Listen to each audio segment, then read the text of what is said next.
আসসালামু আলাইকুম এভরিওয়ান, কেমন আছেন সবাই? আশা রাখছি সবাই ভালো আছেন। আলহামদুলিল্লাহ আমিও ভালো আছি। আজকের পর্বে আমি আপনাদেরকে তৈরি করে দেখাবো ঝটপট একটা পিঠার রেসিপি। আপনারা চাইলে এটা যে কোনো সময় তৈরি করে নিতে পারেন। সন্ধ্যায় আপনারা এটা চায়ের সাথে রাখতে পারেন। এটার উপরে হয় ক্রিস্পি আর ভিতরে হয় কেকের মতো নরম। একবার যদি তৈরি করে না খান তাহলে বুঝতেই পারবেন না এই পিঠাটা কতটা টেস্টি হয়। এটা তৈরি করার জন্য আমি এখানে একটা মিক্সিং বোল নিয়েছি এবং সেই সাথে দিয়ে দিচ্ছি একটা ডিম।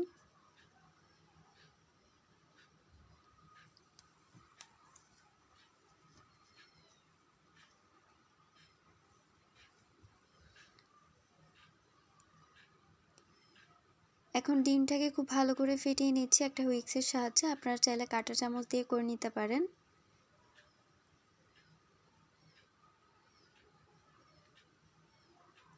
ডিমটা সামান্য ফেটিয়ে আমি এখানে পরিমাণ মতো চিনি দিয়ে দিচ্ছি। আপনাদের টেস্ট অনুযায়ী আপনারা দিয়ে নেবেন চিনি।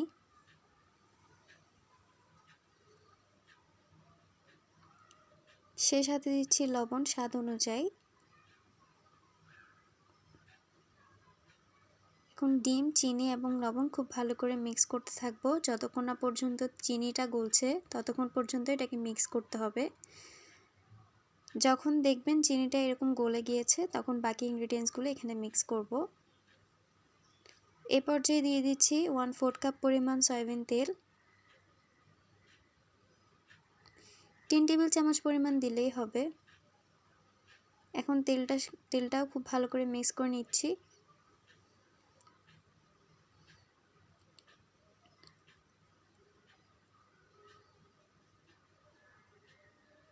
এটা মিক্স করা হয়ে গেলে আমি এখানে একটা চালনির সাহায্যে 1 টেবিল চামচ গুঁড়া দুধ দিয়ে দিচ্ছি। সেই সাথে দিচ্ছি 1/2 টেবিল চামচ বেকিং পাউডার। এগুলো আমি চেলে দিচ্ছি।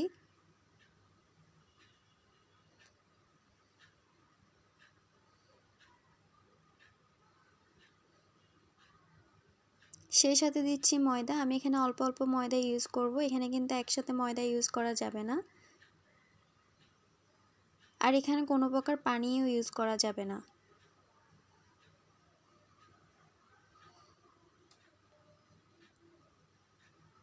বেশি ময়দা ইউজ করলে ডোটা একদম টাইট হয়ে যাবে। এখানে টোটালি একটা টাইট ডো করা যাবে না, একটু নরম ডো থাকতে হবে। তো আমি এখানে অল্প অল্প ময়দা দিয়ে মিক্স করে নিচ্ছি ব্যাটারটা।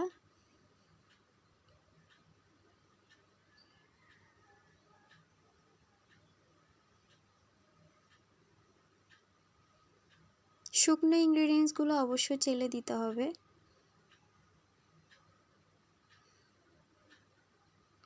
আসলে এখানে ময়দার কোনো মাপঝোঁক নেই। যতক্ষণ না পর্যন্ত একটা নর্মাল ব্যাটারে আসছে ততক্ষণ পর্যন্ত এখানে ময়দা ইউজ করতে হবে, কিন্তু পানি ইউজ করা টোটালি যাবে না, এটা মনে রাখতে হবে।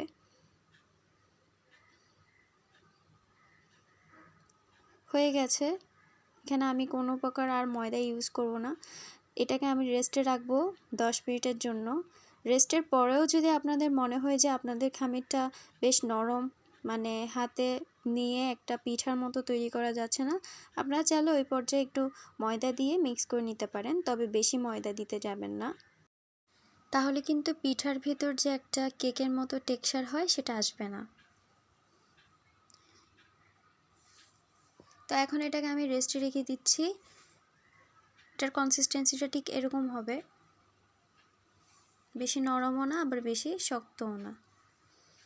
তো আমি রেস্টের পরে খামিরটা একটা প্লেটের মধ্যে ট্রান্সফার করে নিয়েছি।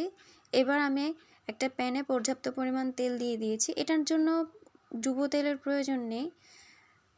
মিডিয়াম টু লো হিটে তেলটা একটু হালকা গরম হয়ে আসলে পিঠাগুলো এখানে দিয়ে দিবেন, কারণ এই পিঠাগুলো খুব ঠান্ডা তেলের মধ্যে ভাজতে হবে। অতিরিক্ত গরম তেলে পিঠাগুলো কিন্তু টোটালি ভাজা যাবে না। আমি এখানে পিঠাগুলো দিচ্ছি আর ভেজে নিব।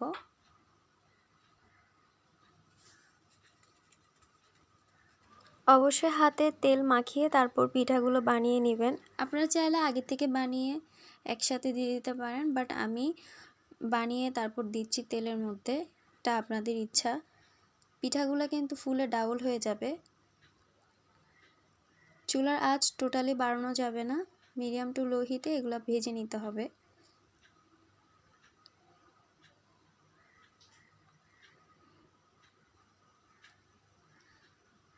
দেখতেই পাচ্ছেন পিঠাগুলো ফুলতে শুরু করেছে।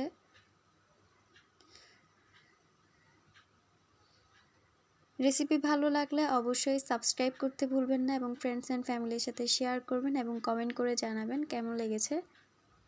আশা রাখছি সবাই আমার পাশে থাকবেন ইনশাআল্লাহ।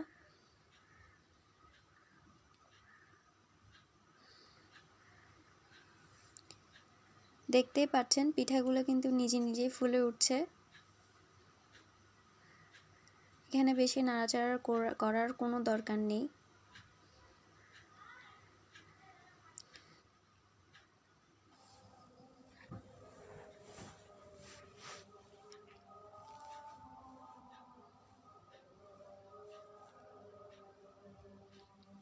দেখলেন তো পিঠাগুলো কতটা ফুলে গেছে। এখন আমি পিঠাগুলোকে তুলে নিব। আপনারা যদি চান পিঠার গায়ে অসংখ্য ফাটা যুক্ত হোক তাহলে আরও কিছুক্ষণ ভেজে নিতে পারেন। এখানে আমি একটা কথা বলে রাখি, আমার এখানে একটু নয়েজ হচ্ছে, একটু স্কিপ করবেন ব্যাপারগুলো। বাট আমি এখানে পিঠার গায়ে চাচ্ছি না অতিরিক্ত ফাটল ধরুক, সেজন্য আমি এটাকে ভিতরে কুক হয়ে গেলে দেন আমি এটাকে তুলে নিব।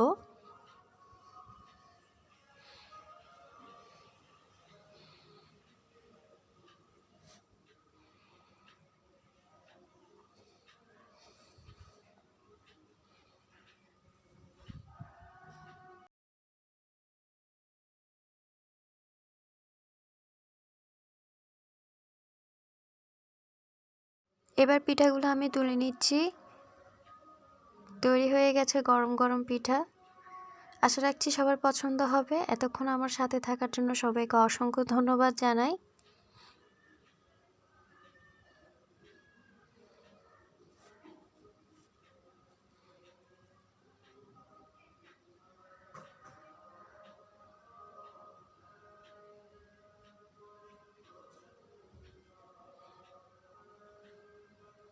পিঠাগুলো আমি একটু ভেঙে দেখাচ্ছি। আজকে এই পর্যন্ত। সবাই ভালো থাকবেন। আল্লাহ হাফেজ।